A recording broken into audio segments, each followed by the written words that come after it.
Neat ಅಕ್ರಮ ಕ್ರಿಮಿಗಳಿಗೆ ಕಠಿಣ ಶಿಕ್ಷೆ, ಶೀಘ್ರದಲ್ಲೇ ಫಾಸ್ಟ್ ಟ್ರ್ಯಾಕ್ ಕೋರ್ಟ್ ಸ್ಥಾಪನೆ, ಯುವಕರ ಭವಿಷ್ಯಕ್ಕೆ ಧಕ್ಕೆ ತರಲ್ಲವೆಂದ ಮೋದಿ.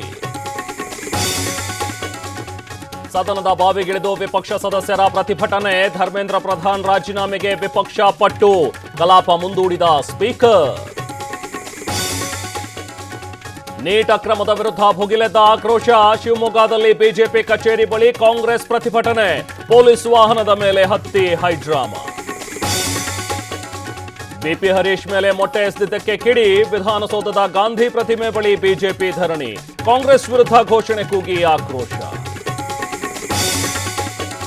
ಕೆಪಿಎಸ್ಸಿಯಲ್ಲಿ ಮತ್ತೊಂದು ಬ್ರಹ್ಮಾಂಡ ಭ್ರಷ್ಟಾಚಾರ, 400 ಪಶು ವೈದ್ಯಾಧಿಕಾರಿ ನೇಮಕಾತಿಯಲ್ಲಿ ಅಕ್ರಮ ಆರೋಪ, 50ಕ್ಕೂ ಹೆಚ್ಚು ಅಭ್ಯರ್ಥಿಗಳಿಂದ ದೂರು.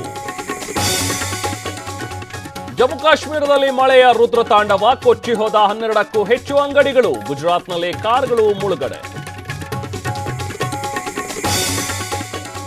ಬೀದರ್ ಜಿಲ್ಲೆಯಲ್ಲಿ ಮಳೆ ಕಣ್ಣಾಮುಚ್ಚಾಲೆ, ನೀರಿಲ್ಲದೆ ಒಣಗಿದ ಸೋಯಾಬೀನ್, ಬರಪೀಡಿತ ಜಿಲ್ಲೆ ಎಂದು ಘೋಷಿಸುವಂತೆ ರೈತರ ಆಗ್ರಹ.